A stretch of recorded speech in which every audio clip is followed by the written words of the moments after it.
Kalau saya lihat ya dengan misalkan sekarang indeks keyakinan konsumen IKK ke 120, kemudian Pak Purbaya juga menyerukan bahwa 2026 ekonomi Indonesia 6%. Nah, ini kan ada ekspektasi bahwa ekonomi akan baik ke depannya. Hmm. Nah, orang itu harusnya itu biasanya akan lebih cenderung untuk lebih berani untuk mengambil kredit.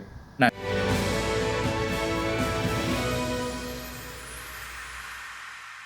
Terima kasih untuk Anda yang masih bergabung bersama dengan kami dan sebelum kita lanjutkan perbincangan kita akan update terlebih dahulu posisi pembukaan perdagangan di sesi pertama untuk pagi hari ini.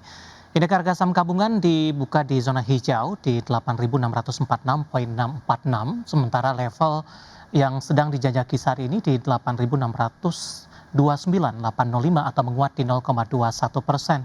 Intraday tertinggi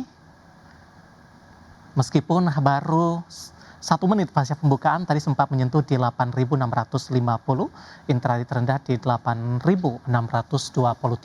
Sementara saham-saham yang hari ini yang menjadi penggerak dari properti ada BKSL kembali melaju di 2,82%, UNTR juga menguat di 2,61%, dan selanjutnya ada FPNI menguat signifikan di 24% pemirsa. Kemudian juga ada Truecaller di mana call menguat di 16%. Sementara saham-saham yang hari ini menjadi pemberat kembali datang dari saham-saham konglomerasi ada Aman berbalik arah melemah di 1,15%, Ken juga tertekan di 4,22%. Kemudian Koin hari ini juga melemah di 1,69%, Medco hari ini juga melemah di 1,53%, emas juga tertekan di 1,22%. Sementara dari rotasi pergerakan sektoral pemirsa, sektor teknologi memimpin penguatan untuk saat ini, kemudian disusul oleh sektor industri dan juga energi. Finance tampaknya juga memberikan dorongan menguat tipis di 0,14%. Infrastruktur menjadi pemberat, melemah tipis di 0,03%, properti juga melemah di 0,12%, IDX Basic juga melemah di 0,13%. Updatean pergerakan indeks harga saham gabungan di pembukaan sesi pertama pada pagi hari ini dan semoga bisa menjadi referensi untuk Anda. Dan selanjutnya kita akan coba lihat update dari pembukaan bursa Asia di hari ini. Dapat Anda saksikan grafis di layar televisi Anda pemirsa untuk dari data-data bursa Asia. Ya, ada indeks Nikkei menguat di 1,22%, STI juga menguat di 0,04%. Kondisi berbeda terjadi untuk Kospi dan Hang Seng, masing-masing mengalami pelemahan di 0,74 dan Hang Seng melemah tipis di 0,03%. Ya, dari update bursa Asia kita akan coba lihat posisi saham-saham pilihan yang direkomendasikan. Yang pertama, dapat Anda saksikan grafis di layar televisi Anda pemirsa. Dari properti ada SMRA direkomendasikan buy, kemudian juga ada MAPA direkomendasikan hold, DSNG juga direkomendasikan hold. Dari minyak mentah ada Medco direkomendasikan buy. Ada SMRA, MAPA, DSNG dan Medco, dan lagi-lagi keputusan investasi tetap ada di tangan pemirsa IDX Channel. Baik, kita lanjutkan kembali perbincangan bersama dengan Bapak Rifan Kurniawan yang merupakan Indonesia Value Investor dan juga penasihat investasi. Pak Rifan, kita lanjutkan kembali Pak, 4 saham pilihan yang Anda rekomendasikan. Dari properti terlebih dahulu Pak, ada SMRA, Anda rekomendasikan buy. Tapi sebelum kita bahas dari sisi fundamental untuk SMRA Pak, bagaimana Anda melihat perkembangan sektor properti dalam beberapa waktu terakhir, di mana nampaknya Bank Indonesia cukup gencar memangkas suku bunga acuan, tapi nyatanya respon dari perbankan masih cukup telat nih Pak. Sampai saat ini juga Bank Indonesia sudah menyerukan kepada perbankan untuk menurunkan suku bunga sesuai dengan kebijakan yang dilakukan oleh Bank Indonesia. ya, jadi memang betul bahwa Bank Indonesia sudah memangkas suku bunga, tapi sejumlah perbankan belum menurunkan suku bunga kredit karena biasanya memang akan ada lagging 3 sampai dengan 4 bulan or even mungkin 5 bulan gitu ya setelah pemangkasan suku bunga. Jadi biasanya bank itu ketika bank sentral mengumumkan pemangkasan suku bunga, biasanya suku bunga deposito itu langsung turun Mhm. saat itu juga. Tapi untuk suku bunga kredit ini biasa akan ada lagging nih Mas David dan Mhm. teman-teman. Bisa 3 bulan, 4 bulan, 5 bulan gitu kan. Jadi ini memang hal yang wajar. Nah, memang uh, it's about time ya, jadi tinggal menunggu waktu suku bunga akan turun. Tapi kalau saya lihat properti itu nggak bisa hanya sekedar oh suku bunga turun kemudian properti bangkit gitu. Kenapa? Karena orang itu kalau misalkan mau beli properti itu butuh keyakinan, Ya, butuh eh, ketenangan bahwa ekonomi akan baik gitu. Nah, kalau kalau misalkan nih suku bunga turun tapi ekonomi ke depan tidak dilihat tidak baik gitu ya.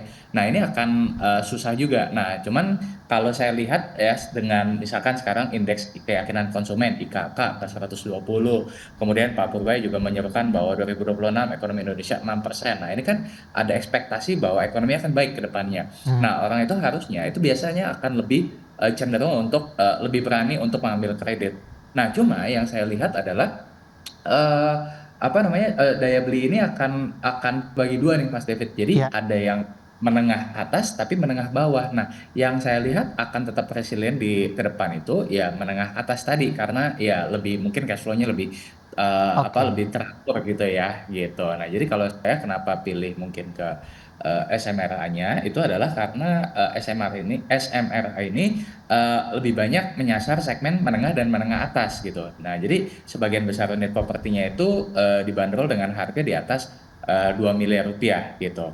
Dan SMRC juga termasuk emiten yang didukung atau mendapatkan manfaat dari kebijakan Hmm. PPNBTP yang diperkirakan akan kontribusi signifikan karena sekitar kalau saya nggak salah ingat itu sekitar 40% dari marketing sales-nya si SMRA ini gitu.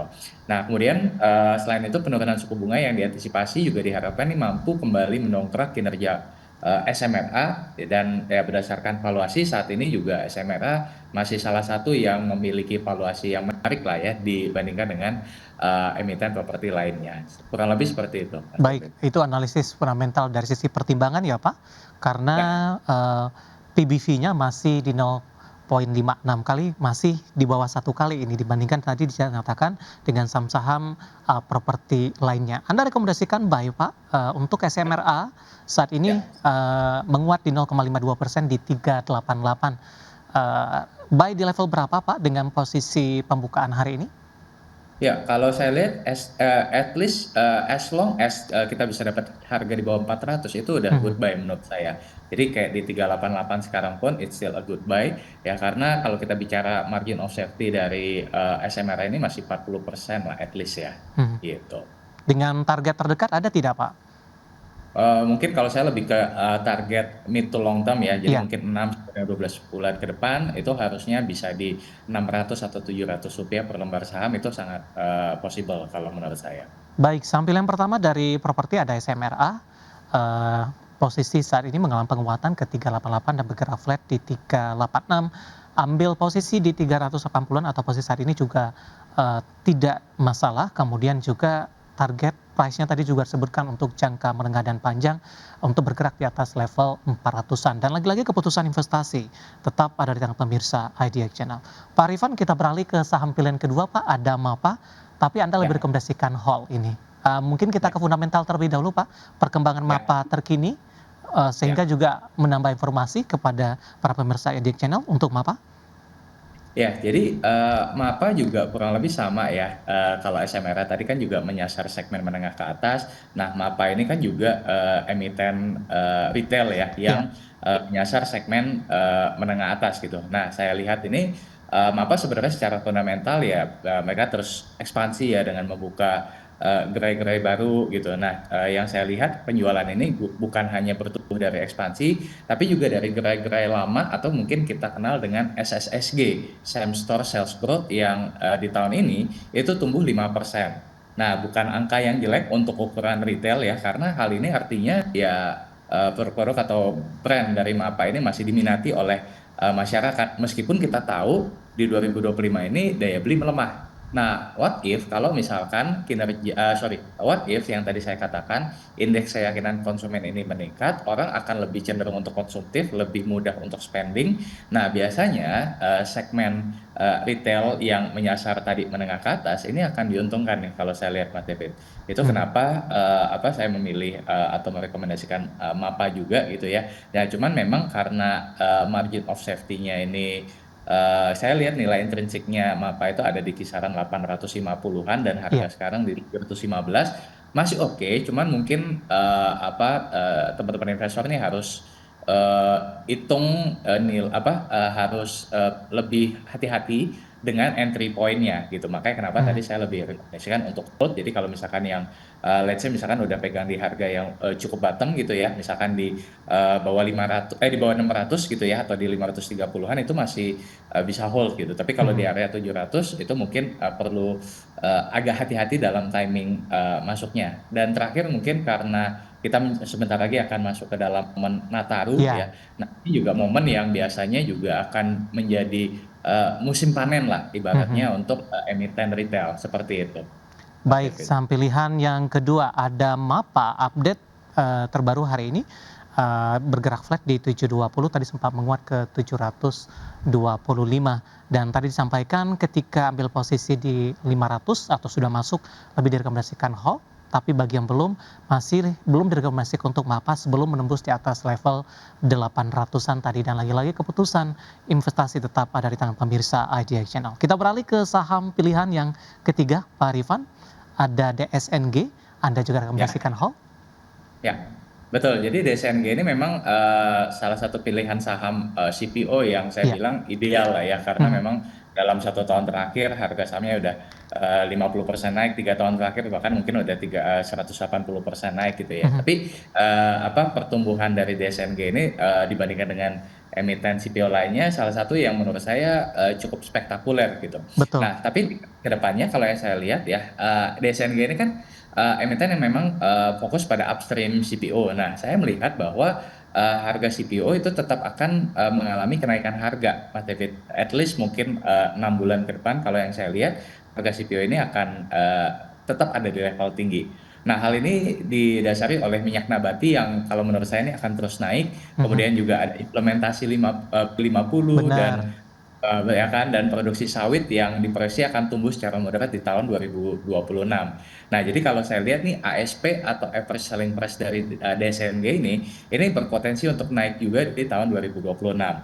Nah, selain itu, DSNG juga merupakan salah satu pemain CPO yang memiliki efisiensi yang cukup baik ya. Kita Iya. bisa lihat dari rasio ada oil extraction rate, kernel extraction rate. Jadi Mhm. yang di atas 20% ya ini artinya DSNG ini salah satu emiten yang efisien seperti itu. Nah, cuman kenapa hold? Karena again mungkin kalau saya taksir untuk nilai intrinsiknya itu saat ini ada di sekitar 2000-an, Mas David. Nah, Iya. makanya kenapa sekarang kalau di 1700 ya masih ada potensi upside tapi udah mulai agak terbatas. Nah, jadi mungkin again kalau misalkan teman-teman ada yang udah mungkin ambil dari 1000-an atau di bawahnya, ya sekarang masih bisa ada potensi upside gitu ya, jadi masih bisa hold.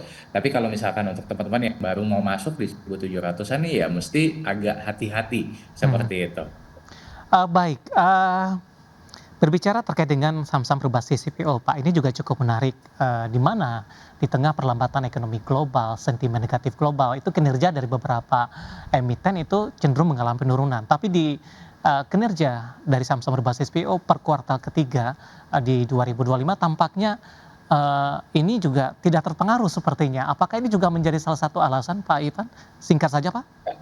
Ya, jadi memang kalau CPO itu kan kontrolnya ada di tangan kita. Mhm. Indonesia kan produsen terbesar CPO, jadi kontrol itu ada di tangan kita. Kita mau produksi banyak bisa, kita mau produksi sedikit juga Iya, bisa. Nah, kenapa harganya tetap tinggi? Karena kalau based on data terakhir di September ya yang saya mhm, dapat, itu stok kita itu hanya sekitar 2,5 juta ton. Nah, artinya iya, angka ini relatif lebih rendah kalau misalkan dibandingkan dengan beberapa tahun sebelumnya di sekitar 4 baik. juta ton. Nah, jadi harga akan tetap tinggi kalau saya lihat, Mas. Oke, baik. Terakhir singkat saja, Pak, untuk Medco.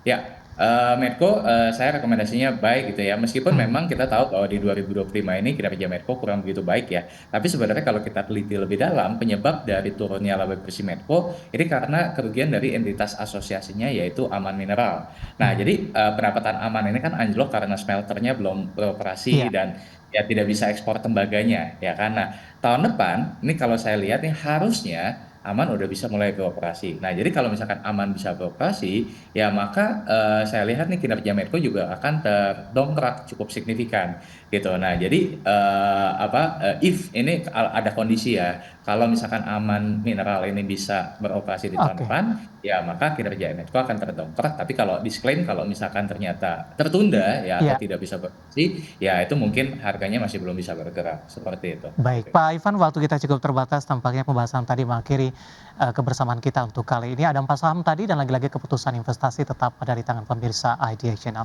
Pak Ivan, terima kasih sekali lagi, sehat selalu Pak. Thank you Mas David, thank you teman-teman di channel. Sampai jumpa. Baik, ada Bapak Rifan Kurniawan yang merupakan Indonesia Value Investor dan penasihat investasi.